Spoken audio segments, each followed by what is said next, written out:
I will moderate this program, or at least this 45 minutes panel discussion. Let me say something about Game Solution Center first. We are Incubator. We have been doing this for the last almost 3.5 years, got funded by the government, Game Solution Center, and pretty much over the last 3.5 years, we have evolved to be a game business hub, where many of the stakeholders like government agency, NMCs, telcos, and so on comes pretty much a one-stop shop if you want. If you come to Singapore from a foreign land, wanting to know about Singapore industry and getting in contact with the game industry, especially the indie ground, we are pretty much there. We incubate companies, and I will give you a number over the time. And we do support a lot of, foreign association and trade coming to us because of time. They want to have a quick understanding of the industry and dovetail with the local industry. They come to us, and that's how we develop over time. Okay, so that is who you are, and we have been doing this since 3 years plus. We have supported to date about 40 indie startups.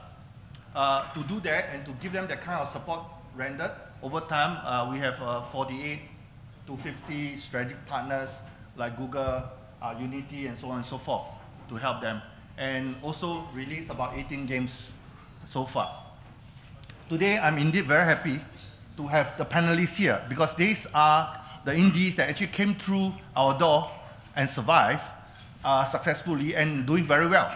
So I thought maybe we put together this panel, and you understand why this panel is slightly different. We have a very new startup to a very experienced startup all in this panel to share their insight. And perhaps some of this insight may help you in your venture and journey to develop your games and to run a business. Okay, now for us, at the end of the day, getting your games discovered is important. And so over the last year or so, we help our games company in Singapore go to market. And go to market, for example, in GDC this year, we are happy to had about 20 over companies went with us to GDC and set up booth to reach out to publisher and press. So it was quite good, and some of the indie here went with us, and they certainly will share their experience there.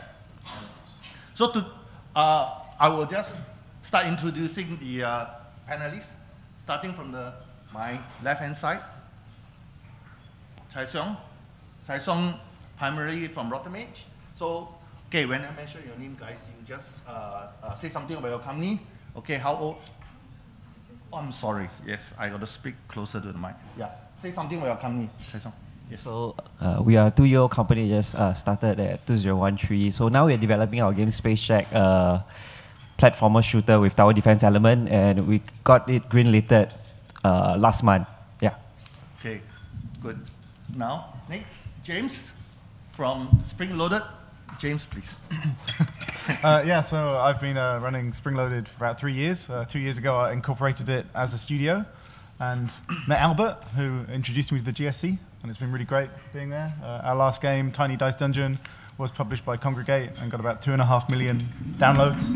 And we're working on a new game, The Last Vikings, as is seen there. And we're also working on a social network, which is obviously a quite entertainingly risky thing to do. So, yeah.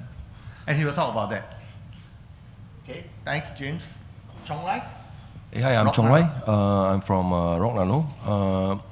We've been starting working on a PS4 game since around coming to 2 years, and it's actually coming to completion, and it's going to be launched hopefully within these few months once we clear the QA. It has been a fun and exciting journey with the guys beside me and with GSC guys from Ricky and Albert and such. So here to note is that in GSC, we are the only center in Southeast Asia that actually supporting PlayStation development with all the dev kit provided by Sony, Computer Entertainment, Japan, Asia. So it's very interesting. You'll note that there are people here, are indies that are developing mobile, there are people on PC, there are people on PS4. So there are some decisions they made along the way on going that route. So we were talking about that. Next, Kent, please. Hi, I'm Ken from Booster Pack. So we're working on our first game right now, which we're working with Lightstorm Entertainment, which is James Cameron's production studio. So we're working on the Avatar mobile game. Yeah. So the interesting thing I think we want to know from Ken is how did he get this project? I mean, it's wonderful, right? Isn't it? And also we will be talking about how he actually get funded, because recently, I think just last year, he got funded up to the tune of 1.4 million US dollars. So these are things that we'll be talking about afterward. Of course, last but not least, Raymond. Hi, I'm Raymond from Secret Base. I've been running the studio for the past 7 years, previously known as Radioactive. So I have released quite a few games, mobile, on Steam, PC, and the latest one, Devil's Den, was released on Steam last year. And we are currently working on bringing it over to the multiple different consoles. Hopefully you'll get to see it this year. So. Okay, thank you. So, I have 10 questions here. Now, you may have some questions not included here, so hold your horses. I'll just run through them with them. So we'll go through the first two questions. I mean, the question is why you have, in this year, they are fresh from university, like Chai Xiong from DigiPen, the whole team are from DigiPen. So in GSC, we have two typical type of startups. We have those who are fresh from university or polytechnics, and then we have those who are, we call second round startups. It means they are veterans, they are very experienced, they work on AAA titles before, and then they decided, hey, heck with it, I'm going to start my own company and do something like that. So in GSC, we have basically have 50% of that to actually develop an ecosystem. So over here, you will see that range. So the first two questions, like I'd like the panelists to take are, why take the plunge to start an indie? Like for example, you could just, I mean, Chai Xiong, for example, DigiPen, you can actually easily go and get a job, right? The teammate. And also, how do you actually find a co-founder? These are simple questions, but critical in your setup. Yes. So I just anyone can follow through too. I just answered the first two questions. So why did we take the plunge? Because we are young and foolish. So at this point for us, we find that the Singapore industry currently it's not super developed, but it's more developed than elsewhere in Asia. So, where did I find my co-founders? I found them. I met them during Nanyang Poly, and then after that, we did some projects together. And in the end, we found that we were a good team with one another. As in, for me personally, I'm like the business guys. The two other of my teammates are tech geniuses compared to me. So in the end, we felt that we could be a good blend between one another. We could complement one another's work. So that's how we got it together. Anyone else?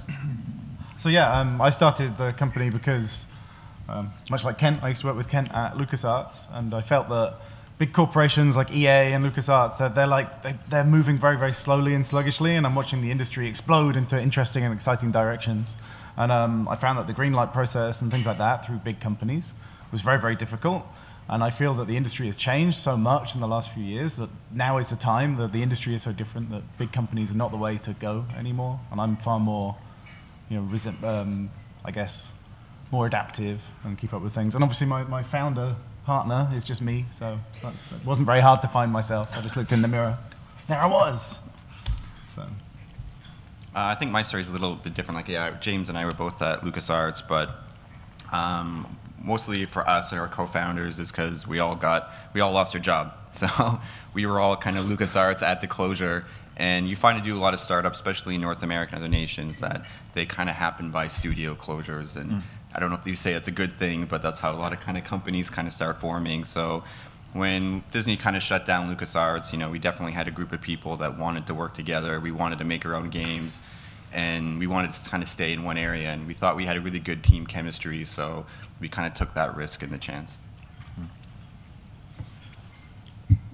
So this is where I try to suck up to the government a bit. Okay. I think for my case, it's slightly different. I started for the local industries a bit earlier. This was seven plus years ago. So back then, there were not a lot of other people doing games. So like James, I am the only founder for my company. And I started because the government was actually trying to push the industry to grow. So, 7, 8 years ago, there was no games industry in Singapore. So the government was actually giving out grants and incentives, which is what gotten us to start working on games. And that basically, from the first game, we found a little bit of success here and there. We decided to push on, and from one leads to another, and it's been quite a few years. Okay, thank you. Now let's go to the third question. How do you decide on the type of game you want to do? All right, because we saw some of the intro. I mean, there are some pixel art based games. There are different platforms. Some of them go console. Perhaps I want to direct this question. I mean, how do you make that decision among this? Because the risk is so high, to go core, mid-core, PC, free-to-play, one model, and so on and so forth. Perhaps I will go with Chong first on the PlayStation venture. Because Chong before that has worked on other PC mobile. So why make that move? Chong I think to a certain extent, I agree with James. I was actually observing how the EA and the Ubisoft and they're operating. And I spotted, there's a gap in the PS4 side where certain type of genre of the game is actually not addressed. Obviously, we can't go head-to-head with the giants, so we had to identify the gap and create the niche for ourselves. So I make the decision to go inside the PS4. Also, one of the reasons is a lot of people is shunning off from the console. For me, this is a numbers game. The less where people is moving out, I'm going in. When people is not doing it, I'll do it. So it's a calculated risk. And what I actually plan is also while it's a PS4 game, I actually have installed it to have an online version and also an offline version where there's also a board game. To actually share the same IP, and we actually plan it out in such a way when we actually go to market. It's actually well-planned marketing, and it's actually within our means to actually do our own marketing and PR, even in the worst case scenario, even if Sony is not going to back us up. But they do. What about James or Raymond? You're pretty much into pixel art. Any particular reason, and can you share, is this the style that you are stuck with or you're interested to, or you feel that this is what you are doing well and you just want to focus on it? Can you share, or maybe Raymond first? Yeah. Okay. So one of the reasons why I go with pixel art is, there's a few ways you can go about it. One is you go the usual route where you try to make detailed artwork, HD, 3D models and all that kind of stuff. But the thing is that the players are so used to seeing fancy graphics from all the AAA company. It's very hard for them to, for you to just make something in that direction and hope that they're okay with it. On the other hand, if you try to make pixel art, actually is a stylized choice. There are people that enjoy that kind of visuals. I don't think pixel art is the only way to go. You could have done vectors. You could have done. I think now there are voxels that like Crossy Road is doing. Those are. It's not a matter of pixel art or not. It's a matter of stylistic choice and all that kind of stuff. So pixel art works for me. Brings down my cost of doing it. It also brings down the risk. I don't have to go heads on with the fancy graphics that people are pushing for. Yeah. Yeah, I kind of agree with that. But actually, doing pixel art up to like sort of SNES level is actually quite challenging. So yeah, it's very hard to find really good pixel artists. So it's taken us 2 years to get people who are phenomenal. I also think that pixel art as a style is actually very goes across a lot of people, a lot of demographics. If you pick a particularly cute style of your art, it will put people off. But if you make pixel art that's a little bit cute, you actually find that men like it, and girls like it, and adults like it, and children like it. So we found with our art style that it's been pretty universally liked by people. And I'm a real nerd for it, obviously. I really love it. So, my personal passion is in pixel art. So, yeah, that's a big part of the reason. Yeah, one more thing about pixel art, I think, is that it's one of those visuals that the moment you look at it, you know that it's going to be a game, and it gives you an impression that maybe this is going to be an arcade-ish game, maybe it's going to be this kind or that kind of game. is the first art form for games, and that really, brings the nostalgia in people, and that helps a lot also. And it brings down the install size of your application. Yeah. So yeah, that's a big one. For us, we also did pixel art. So why we did it is because 3 of our co-founders are programmers, and sometimes we do some of our art, although we got an artist friend that helps us from time to time. So pixel art is something that we could do ourselves, and at least there will be a constancy in the art. So people won't spot suddenly a programmer art in between those good arts. So very realistic reason. Pixel art. No. I really respect pixel artists as like if you compare our pixel art to like James art and Raymond art, ours is really it's good. I cannot offend them. We call Raymond the godfather of pixel art in Singapore. Okay, but what about the rest of you? I mean, you guys have to make a decision, especially your first game, when you're going to go into it and say, I'm going to invest in this genre or this game. Any thoughts about that? The rest of you? Ken? I think for us, we definitely just looked at our team size and the team that we did have currently, and we thought what our strengths were, what we wanted to make, and definitely with us, it's a little bit different. We're using like a licensed IP, so we had to look at the brand and what that IP looks like and who are the audience and the fans for that, and definitely try and represent them with the game. So we had to make very kind of specific decisions like that when you work on a licensed IP. What about, I observe, even in GSC, there's quite a shift of companies going, because we open up to all platforms. We are not specific to any, even the console. So the question is, I do observe over the last 3 years, there's a shift. A lot of indie developers start to move into PC, download type, and they stay away from mobile because it's just too cluttered, and it's impossible to get discovered if you don't have the marketing budget. Any thoughts about that? Is that true? A trend, and that is going that direction, and you yourself are actually thinking along that line and stay away from mobile? Anyone here? Or it's not true at all? Please. Obviously, we do mobile games and we do console games. We made 2 3DS games this year. I think we're going to focus on mobile. There you go. So that's my answer, and you can read into that any way you want. Yeah, you need loud. Oh, sorry. It's okay.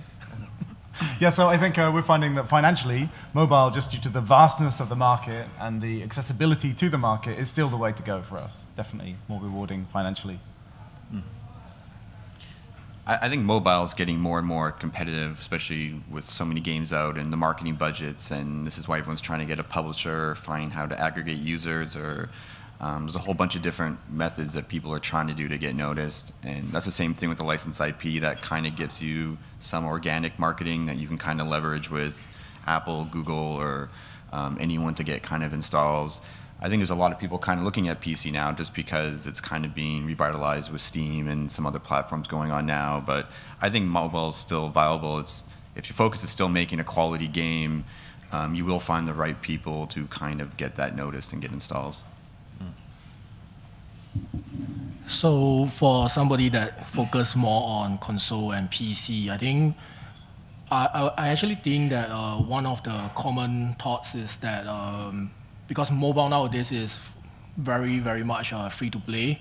So for a lot of people, they would think that for me to invest maybe a year of my time to make a game and then put it out free to play, I don't know how much money I can make back. And and a lot of people would think that maybe I'll just release it on Steam because at least it's on Steam, it's premium, and I can at least get some money back from the development. And I think that's one of the reasons why more and more people are doing it. And then also because locally there has been more graduates from school, so a lot of them are hardcore traditional video games players. They just came out from school, they want to do something like that. In short, I think it's easier to think that the business model is a lot easier, it's simpler. You make your game and then you put it out on store and try to sell it, rather than you put it up as a free to play and then you try to go for retention and all that kind of stuff, which is, I think it takes a few projects to actually experiment with and understand the market with. Yeah. Okay, thank you. Let's go to the next question. Unless some of you have question, I will just proceed to the next one. If you have a question, that juncture, just raise your hand. Perhaps we can run into a question straight away. But okay, let's go to the next one. And that next one is about discovery. It's typical issue, and this is an issue that all of us face, right?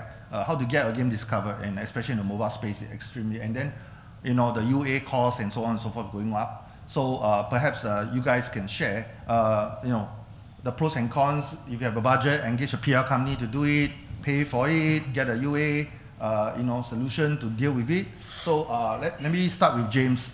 James, what's your thought pertaining to you know, getting your games discovered? Well, obviously, I think it's very, very difficult. We went with Congregate, and they were very awesome in helping us get featured. And so we got loads and loads of downloads through that. Our next game, we're probably going to self-publish. But this ties into the whole thing of why we're building a social platform. I think that retaining users from one game to the next is very, very difficult. Being able to upsell people, you know, like, hey, we've made a new game. It's not like games that used to be where people are hardcore and they're following particular companies or following particular game series. So we hope that our social platform, which is like kind of gamified version of Facebook, will retain the people that like our games inside our universe. Will drive them from one game to the next, regardless of a feature. Because right now, we're pretty much 100% reliant on features from Apple and Google, which is a very dangerous place to be and very, very scary. And UA costs are just going up and up and up. So I think, you know, when people talk to me about, do you want to do some user acquisition, James, you know, with Springloaded? I'm like, no, it's just crazy, right? Like, it's very, very difficult and very expensive. And that's where a publisher comes in handy, because they have the power to do that. And they're also really, really phenomenal, because Congregate, for us, they looked at like all the metrics of the game and how the user was working through the game and all the cycles of each player, and they could give us advice from a very neutral standpoint as to how to manage our game. And I think one of the things I really learned there was like that I think I was too close to the game. As a development company, you're really working on the game closely, and you don't step back and see the bigger picture. So for us, the publisher was hugely helpful in that. And I know that's got nothing to do with discovery, but it's part of the same thing. Okay, but the rest of it. Okay, anything? You know, we're definitely a small startup, and so we definitely don't have like a big budget to kind of spend on marketing acquisitions. So definitely our plan right now is to kind of use the IP and the partners we have with the IP to kind of get some organic traction and use their partnerships to sort of get us featured in the right areas. And our plan is definitely to reinvest revenue back into some form of acquisition, but you know, the cost to get in as a startup could be more than the budget of the game. So that makes it very, very challenging right from day one. So definitely we're looking to kind of use other people's partnerships to kind of get some sort of ground. Anyone else? Yeah. So for us, with no past records for games, so what we currently did for Space Shack is that when we started our Greenlight campaign, which was during the GDC period, what we did was we put our game on GameJolt and Newgrounds, and during GDC, I spoke with the editor of GameJolt, and they featured us, and this helped us get attention, as in GameJolt has been one place where game developers and game reviewers, YouTubers, goes on to there to play on the featured game, and that got us some attention, which sort of helped our game to be greenlighted within around 1 month. Anyone else? Devil's there. How do you do it? Okay, so budget? Yeah, we don't have a lot of budget as usual. I actually market my own games. I don't always think that is the best way to do it. We did it anyway. For okay result, I was quite okay with it. For most of the time when I talk to younger developers, I usually suggest that it's actually a okay or good thing to go with publisher. There used to be this myth that publisher are bloodsucker that will take all your money and run away. But I think that's not necessarily always the case. Especially when you are young and you don't know what you are doing, first game maybe, it's actually good to have a publisher where you can work with, and sure enough they will take a cut, but you can learn from them, you know. On the other hand, for myself, when I publish my game, when I market my game, one of the things is that I work with people. My game, we have live actors acting in it. for the trailer, sorry. So what we did was that we looked for YouTubers that were just starting out, and we see that they were already featured in Kotaku or something like that. So that's why I found them, and they were making a very nice video, but they don't have a lot of subscribers. So I talked to them and see if they are interested in working with us on making a fancy trailer with a very low cost, and hopefully it works out for the both of us. They agree, and I think it was quite nice how the trailer ended up to be. And the trailer is the one that I spend the most amount of time working on, is because trailer is really the most important piece of marketing tool for you. Similarly, then it will be YouTube. Getting your games on YouTube. For YouTubers, Let's Player, it's very important that you learn how to do your press release right. How do you prepare such that it's very easy for them to just download your game and play straight away. Give them a few Steam key when you're sending them emails, so that they don't have to go through the trouble to actually play your game and get the word out for you. Yeah. Okay, let's go to the next question. I think the next question I'm going to jump to. Oh, that's a question. Yes, go ahead. How important do you guys think the role of media is? Okay, the question is, how important do you guys think about the media in the role of your marketing and PR? Anyone want to take the question? I'll just jump in very quickly. Yes. For me, I think for mobile, I think that media has almost no impact, which is kind of crazy. I thought it would. We got featured in Kotaku and Eurogamer and things like that, and we did see a spike from a Kotaku feature. But it was nothing compared to it's a drop in the ocean compared to the Apple and Google features. Not even, I would hazard to say it's almost not worth chasing. So. Anyone else? I think, sorry. I think actually that for mobile, then there is also things like Flappy Bird or Crossy Road, which got popular after YouTubers play it. So that one is also it's one of the rare one, but it happens, For myself, for PC games, it's very reliant on the media. So I think, especially when the game is already hyped up, on release, Steam now is very dependent on popularity upon release. So the better you do, the bigger feature you get. So that's how they decide their storefront. So yeah, the media is much more important, I would assume, for PC mobile, PC console market. Yeah. Any other question? Anyone? Yes. No, so personally for me, so what we did when we put our demo on GameJolt, what happened was sometimes we get reviews, and based on our Google Analytics, actually whenever we have review on those days, that period of time, there will be a jump in the number of people that come and voted for us. So it does play a part in getting our game greenlit. I just want to add one further point, though, that I think that what you're saying is very valid. Things like Touch Arcade and stuff, it's really, really good to get a big thread on there going about your game, because that will, again, I'm talking about features all the time, but that will influence your chance of getting a feature. So you can use the press to help you get a feature, but not to get players, I would say, in free-to-play. Okay. So the next obvious question, typically for indies is you have to decide.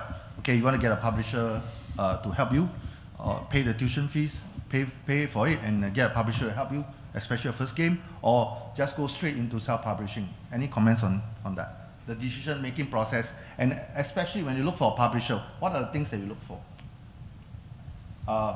James, you start first, James. Sorry. That's okay. You got to work harder. I'm sure everyone's very bored of my voice. Okay, so yeah, for me, obviously, looking for a publisher, I initially funded my own games, and I did very, very badly. I think I did a talk in MGF where I showed my hilarious bank balance throughout that whole period of my life. So then when we got a publisher, obviously, the thing that I promised myself, having come from the record industry, when I signed my band, the label I signed to first didn't give me any money. They just promised to promote us. And they invested in another band. And they promoted that band a lot. And I always felt, well, that was because they had more to lose, because they put their money in and their soul. So from then on, I promised myself that I'd never go with anyone in a similar situation if they didn't give me some money to show that they actually had faith in what I was doing. So these days, I will never go with any publisher that does not give me some sort of minimum guarantee up front. So I just think it's a show of faith and honesty. For them, if they believe in your game enough that it's going to make this much money, then giving you some of that money in advance is surely of no risk. It's just a show of faith that you're going to work together in a good way. So yeah, that's really important to me. And obviously, the other things that I ask these days are things like, show me your successes across all regions. Don't just show me, like, if they want to take global rights, then they usually cannot. But unless they can demonstrate, that they've got a game that can do well in Japan, Korea, America, Europe, and every single region. So I ask to see those figures as well. Anyone else? Yeah, I think what James says, a lot of good points there. We're kind of speaking with a lot of publishers now, and the big thing for us is if they're not willing to take some sort of financial risk on us also, then they're just kind of immediately out of the picture. You need to kind of make sure on our side that a publisher is willing to make sure you succeed. There's a lot of publishers that love to take on 20, 30 games a month, and they have a huge portfolio and they're quite proud of it. But a lot of those publishers don't really take a risk on them, and if the game doesn't hit certain KPIs early, they just drop you because it didn't cost them anything to sign you up. So making sure a publisher is invested in you and want you to succeed, and they're going to put resources to get you there is pretty important. And it's kind of a sad thing for most mobile publishers is most don't want to take a risk on you, which is a big different change from, say, console publishers that they're financially invested. So that's a pretty big point. Anyone else? Any question here about publisher, self-publish? Okay. All right. I mean, these are things that you typically have to deal with quite constantly. And I think talking about minimum guarantee, I think the issue is if you are a new developer, first time, your first game, I think it's really tough to get that out, right? You don't have a track record and so on. So for a developer like Chian, how do you deal with that? This is the reason why we did our demo, as in those are numbers that we can, when we go and seek the publisher, can say, hey, we got featured in here, look at our ratings in these websites, and then after that, look at all these reviews. This is also the reason why we got greenlighted ourselves, as in so sometimes for a PC game, what the publisher will come and tell you is that, hey, I can get you on Steam, but getting ourselves on Steam allows us to have that extra power to say, hey, I don't need you to get me on Steam. I want you to help me, give me development funding, or how are you going to help me with marketing? Because that's what we really want instead of getting on Steam itself. Actually, there's another thing also for young developers. One of the things I tend to say is that just finish your first game fast, because once you, especially when you're in school, you're working on some school projects and all that kind of stuff, you can actually just finish up that project and then try to release it.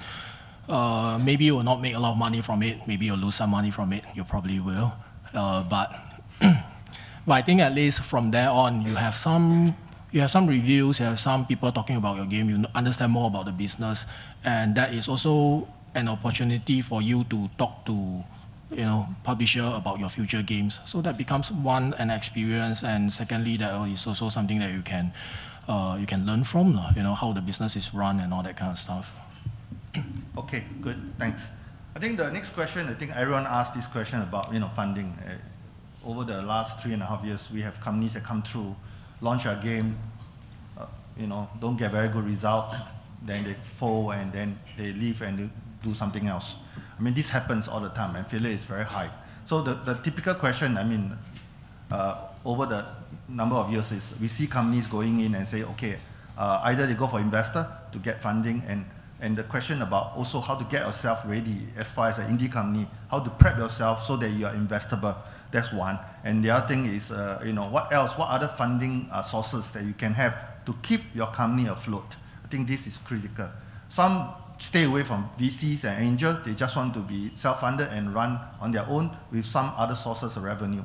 These are things that typically India have to deal with. So perhaps, and we have a range here. So maybe start with how to get yourself ready for investment, investable. So I'll ask Ken perhaps to comment on that, Ken. So we raised money, and it was our first time actually raising money before. Like, we had quite an experienced team, but that sort of part of development was a first for us. So we it's definitely a long process that was kind of new to us. And I would kind of say that if you're trying to raise money, in a best case scenario, give yourself at least 6 months to find the right investors and go through the due diligence to sort of get the money you might need. And I think it's also understanding what investors want to know when they speak to you. Most investors will say games are really risky, or it's a hit or miss industry, but everything's kind of hit or miss. And so you have to kind of at least show them some sort of process of the risk you're taking. And the bottom line is all they care about is a return. And most investors will say, I want an 8 times return at some point in whatever they put into you. So you need to at least show them the game you're making, but a future roadmap plan of how you can get them to that stage. And so you do need a plan where you can position yourself where you could be a studio that could be acquired, or if you really got big, an IPO or something, that they're getting something back to you. And I think a lot of game studios I talk to are really focused on the product, and you need that passion, but investors aren't designers. They don't play games. They just want money. And so it's great to show them how passionate your game, but they're not going to invest into you if that's all you have. You need to have some sort of idea of where you position yourself, how you're going to compete with other startups, how you're getting noticed, what are you leveraging. So we spend a lot of time trying to find out just the game we're working on, which we had a strong license for, but what are we doing after that? Where do we want to be? How can we be a big player in Southeast Asia? How can we get noticed by maybe a larger company one day for either a partnership or some sort of deal? And the industry in Southeast Asia, the investor culture is still quite new for games. So it is kind of a lot of hand-holding to kind of educate them on games and the industry. But it is growing here, and there is a lot of, especially East Asia investors kind of moving into the region. But I think you need to kind of focus just on the business part and not so much on a cool game, especially when you talk to VCs. Anyone else? I came from the background of doing commercial work for games like Facebook, Adidas Trophy Raiders, and doing all the AR stuff, AR games, and hologram games, and the gesture tracking games. So we actually find paying clients to pay us on projects, which of course the profit we generate, we pump into our own games.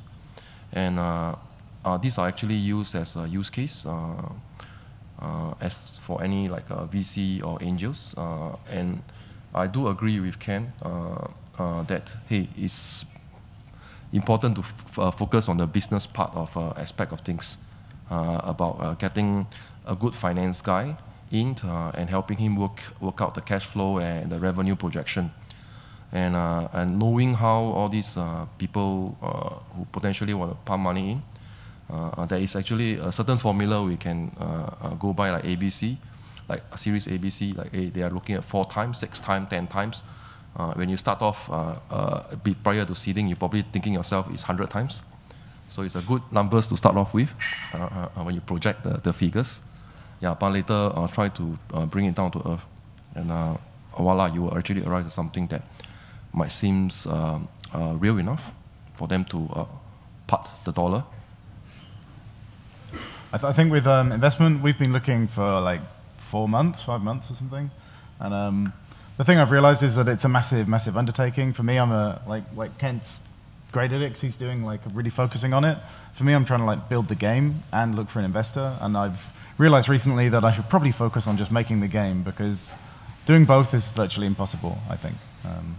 That's something to bear in mind, how much time it's going to take from you to achieve all this stuff. And I've been learning, because when I first met investors, I'm like, look at my game, it's really cool, just as Ken says, They can see that I'm happy and that I'm really into it, and they can see that the game looks fantastic, but without those numbers on a piece of paper, they're not interested, so. Raymond? I mean, what about the scenario, which we observed too? Make a good game, launch it, get good revenue, then go on to the next game, and so on and so forth. So what was the question again? Make a good game, which you have done, launch it, get good revenues, and that revenues fuel your next game. So I think the question is that how we can use one game to fund the next one. That's right. Okay, so we're not going for VC's investment. Okay. So I think The thing about game now is that just now we were talking about the shift, a lot of developers locally shifting from mobile to PC. I think actually we need to point out the PC market is also getting harder and harder with the competition getting stronger and stronger. When I released Toby's Vertical Adventure a few years ago, I think we were competing with around 900 other games. And when I released Devil's Dare last year, we were competing with 5,000 games because Steam library will only get bigger. So that being the case, right, the exposure is really getting much tougher. The good thing is now we have Unity, so a lot of projects nowadays we look at, let's just make it on Unity and then we try to bring it over to as much platform as possible. We try to get it across to many different places. We try to focus more on marketing so that we can get more revenue. So just because you release it on one place, maybe it did well enough, maybe it didn't, but the thing is that you can actually once you have a product, you can actually try to squeeze as much money from it as possible. So that's actually really important. I think that's one way to do it. Locally, I will mention again that the Singapore government does help. So with a good record, once you have released a game, that's something that we can show people, and from there on, if you want to get fundings and all that kind of stuff, grants help. I think that will also help enormously. Yeah. I think whenever you're using the develop one game, use it to fund the next one approach, it doesn't enable you to grow very quickly and scale up, and it's incredibly risky because you make like one or two missteps, and then everything can fall apart. So it's very fragile, and that's where investment helps you. And obviously with us, we were trying to do a 3-tiered approach with our console games on 3DS and stuff. And we were trying to do some work for hire thing, and we were making our own games, and 2 of those tiers did not work as we expected. So we are focusing on just building our own awesome games and releasing them and hoping that it works well. But yeah, it's very, very terrifying to live on the edge, man. Anyone got any question here pertaining to this topic, especially the funding part of the equation, getting investment, getting investment and also getting your own funding, maybe get from government grant. In Singapore, we are pretty glad that there are quite a lot of grants available. Of course, it's not sufficient to drive your company forward, but it does give you a leg up. Also having incubation center like ours to help. Okay, so that's where we go. So of course, the next question we're going to ask is, with the incubation, I mean, you guys don't need to be at the incubation. At least not for Chai Siong point of view, because Chai Siong, you came in fresh from university, but the rest of you don't really need an incubation space. So then why and how GSC has helped you in that whole process? Maybe we can. So we actually just left the GSC a month ago, so we did spend a good year plus there, and it was a big help for us. Like even raising money and starting up, you always kind of be mindful of the money you're spending and your cost. And you definitely, like I said, it took us at least 6-7 months to get investment rounds, and you have a team working and you're bootstrapping at that time. So the GSC kind of gave us a space where you kind of work with other really strong developers around you to kind of at least push you to work harder. And they give you tools and support. So, a startup just trying to survive, and that never really kind of changes. So they definitely give you an advantage to survive to the point of either trying to find a publisher or raise money, or even get the game out and hoping you're self-sufficient at that point. So they were a big part of us kind of starting up. Anyone else? So for me, it would be a totally different case. Why we started at GSC was because one of our co-founders actually worked with James, who was in GSC first. So that's how we got a notion of okay, we can work at GSC. So the great thing about working at GSC is that we being just noobs in this industry, it allows us to meet this type of veterans. So I'm actually quite sorry to Raymond that I couldn't follow his advice of finishing my first game fast. Yeah. So, but we are trying hard. So it's good that it allows us to ignore the business aspect about getting rent, paying electric bills, getting internet bills. These are things that you don't want to focus yourself being a new company. You just want to make a game, and GSC allows us to do that. Just concentrate on making the game and then meeting these great people.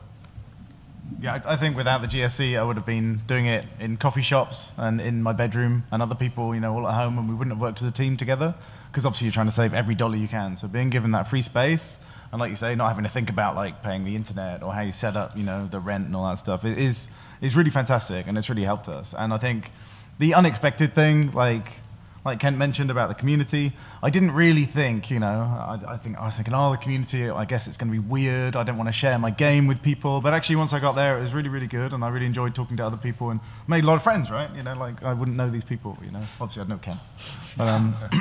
But yeah, so actually the community is really, really great, and you can ask people for advice. Like, I talked to Chong a bit about things like investment, and he helps me and stuff, so yeah, it's, and I think, when we leave, I'm sort of a bit sad about it, because we're going to leave in like a month or so, and we'll be downstairs in the same block, but I'll lose that connection, you know, that kind of pulse on the industry that I currently have. So, yeah, it's a great place.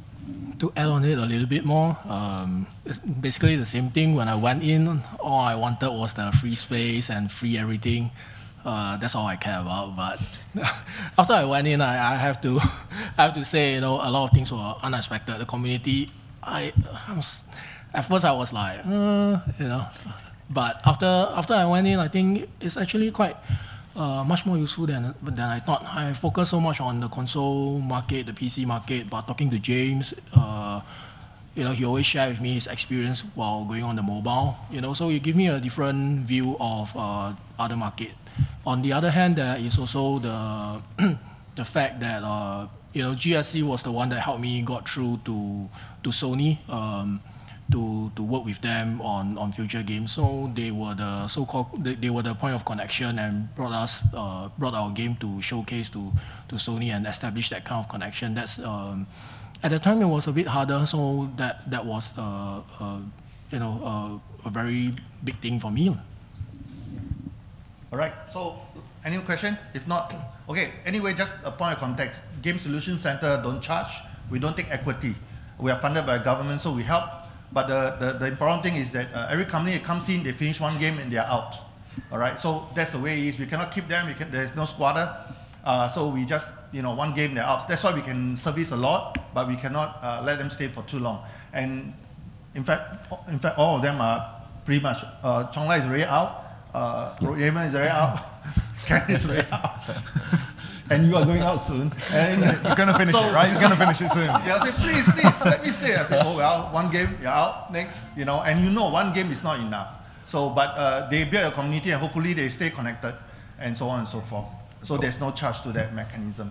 Okay, last, I think, thumbs. Okay, so if you're going to do it again, or the last question, single important advice. Starting from Chong. So for me, if I could ever do it again, the one thing I do is I before starting a company, I would have create the prototype of the game. So instead of wasting time, you know, it was 6 months of just wondering what to do. I think I'm going to steal his.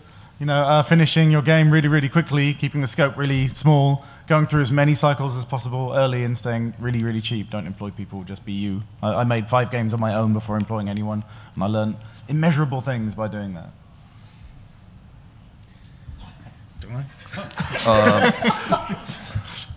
I would actually Do it the same. Do it the same. Make lots of mistakes and fail early. Learn as much as you can early on, rather than let it catch you at the back. And if you have a game that you can actually quickly launch, is good. And hopefully that game shows some numbers, even no matter how small. Use it as a form of valuation and quickly get some money in, irregardless. Just let go some shares, it's okay, you know. Yeah, I mean, you can always find it back somehow. If the game is doing well, you know, the valuation is higher, revenue is number, it justifies everything. Everybody is in a win-win situation anyway. I think my background's a bit different because I'm more production and business focused. So I would say even if you're an indie startup, having somebody on your team that focuses on that will make a big difference. You need a lawyer to help you with contracts. Publishers and other investors will try to screw you over. You need people to protect you and make sure your rights are being looked after. There is actually really good IP lawyers in the region that you can actually even bring on as a very, very small equity partner. So has a startup, you can give them a bit of shares and they will represent you and look after your interests because it's also their interest also. Yeah. And having somebody who just focuses on partnerships, relationships, you know, what's your business plan? You know, you're not going to get an investor if you don't have somebody making sure you're taken care of, because when they do the due diligence on your books to see how your shares, how your company's set up, your structure, your plan, if that's not in place, you won't get any money. Okay, so for me is firstly all of the above. Then another thing is, I think this one is more for, I don't know, like DigiPen students watching it at home from YouTube. If I were to do it now, I think one of the things is that all the projects that I've been doing at school, I will try to find a way to finish them up and release them. Regardless if I'm gonna start my own business or if I'm gonna find a job in the future, you know, the fact that I actually finish my product is a skill set by itself. And I think with that, same old thing, you know, you have people that play your game, tell you what they think about the game, and that is something that you can use to find a job, one. And secondly, that is also something that every product is a business experience for you to learn and know more about the business. At the very least, you know how tough the market is and how hard it is to do things, and it helps you to think through clearly if this is a market that you want to go into. Yeah. Okay. Question? Questions? Don't be shy. We still have 7 minutes for questions. You should tell him.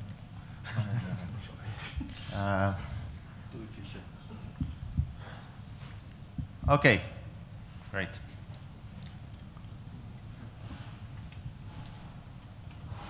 Hi, I was wondering what your first commercial projects were as an indie developer and how did it do? You've launched something. Well, my first product was Hiragana Pixel Party, an adventure that teaches you Japanese whilst listening to music. As you can imagine, a pixel art music game with chiptunes in that teaches you the Japanese alphabet is not necessarily the most mainstream of products. So whilst it got featured and it actually, amazingly, it did terribly, right? I made barely any money from it, but it got downloaded a lot and it got a good reaction from people. I think the only positive outcome from it is that I learned a lot and that I still meet people who go, oh, you made that game, Hiragana Pixel Party, even though it didn't do anything, you know. But it taught me about focusing correctly on business choices whilst making games, so I learned that from it.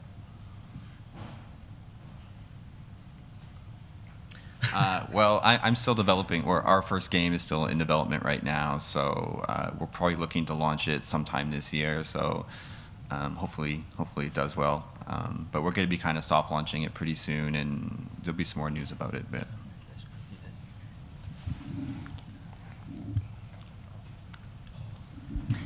You can still answer.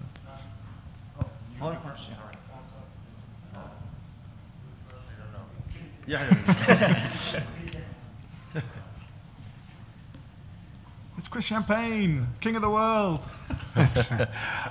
Curious about the role of, or the impact of contests in these indie showcases and stuff.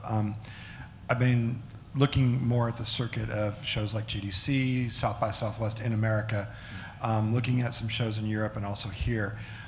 What do you guys see as the value or the impact or anything in terms of entering these kinds of contests and things like that? Is that even on your radar? Does it matter? Does it move the needle for your game? You mean like Indie Prize here? Well, we won Indie Prize last year. We won the best free-to-play game. And so I didn't set out to like, yeah, let's win a prize. It's going to be really cool. I didn't care. But I think that winning it is definitely made an impact. Like some people did contact us regarding it. And, you know, you walk around the show. So the people who win tonight, they'll be walking around tomorrow feeling good about themselves. And some publishers will talk to them, but maybe didn't notice them before. So it can make the difference of you getting a deal and landing something, even though you don't necessarily think that as a developer. So, yeah, I think it's of some value, yeah. I've been doing some like indie judge panels in Beijing and other parts of Asia and Southeast Asia the last 5 or 6 months, and some of the teams that did kind of win those events, they definitely got at least introduction talks with certain investors that were part of at least the presentation or the award ceremony, and publishers did kind of want to at least speak to them to see if there's a deal. So I don't really think there's too much value instead of getting, say, users or people who want to play your game, but it is a really kind of a good way to sort of meet people who can potentially want to work with you because they think that you're kind of shortlisting already the people on the list. So there is value for it for indies. Let me add here, in addition to actually encouraging our indie, our incubatees to participate in all these competitions, indie competition, which is great for discovery, and publisher tends to look for that. We also organize, in fact, the day before Casual Connect, on the 18th of May, we actually organized a pitch to publisher day. We had 9 publishers, and we have about almost 20 developers to pitch to them on the speed dating process. Very quickly, they have go from one table to another and they pitch. So the coverage was good. We have NetEase from China, we have 6Wave, we have Cyber Agent from Japan, and so on. Even we had a publisher from Middle East, Tahadi. So we have a very good range, and these developers have a chance to pitch. And this is a thing that for a lot of young startups, they don't have an opportunity to do so.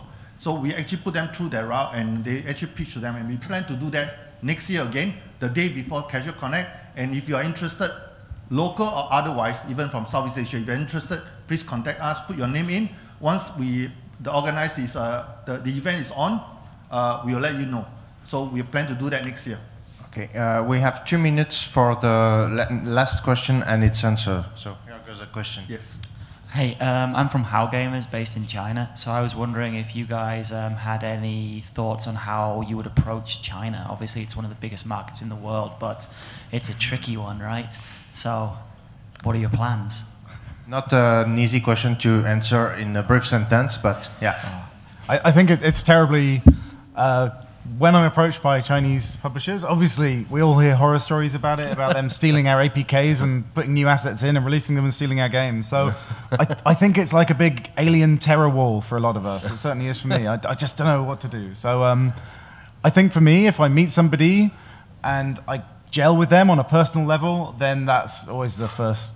It's terrible, but that's the most important thing. Then I feel I can trust the guy, and I feel like, oh, you know, you've got my back. And obviously the stuff about percentages, as soon as you talk about like, you're going to get 1% of the revenue from your game, then I also feel like, oh, I just don't like it, and I want to go back and hide in a corner, and, you know. Okay. So, anybody wants to conclude? Albert, maybe? I will use Panda in my art concept. I mean, and I will want to look for whoever is working in the China censorship board, because our game is Sony, you know. It's going to be a hard time getting through the censorship board there for political reason more. Sorry, a very quick one, although I know we have to conclude, but I think for me, if I were to work with China, I would want to find a second party or a third party that can actually help me, that knows what they are doing. On the other hand, you know, hopefully they are equally invested somehow, so that you know, the relation is protected. Yeah. Okay, thank you. Oh, okay. I would just say, like, I was just in Beijing speaking with a lot of publishers in China, and I think the main thing is you have to do your own research on them too, and check their track record of who they're working with and how well they've done. And you know, these kind of events and network, the industry is quite small. You can definitely meet people from other companies and find out, hey, how was your experience working with them, and start shortlisting, and just make sure, like I said, you have a good contract that's protecting you. But there is a lot of great partners there, and you need a partner for China. There's 200 Android stores. Like, you're not going to do that by yourself. Okay. Okay. Thank you very much, Albert, and all panelists, Raymond, Kent, Chong, James, and what's your name? Chian. Yeah, sorry, I don't know everybody yet. Well, thanks very much. An applause to these guys.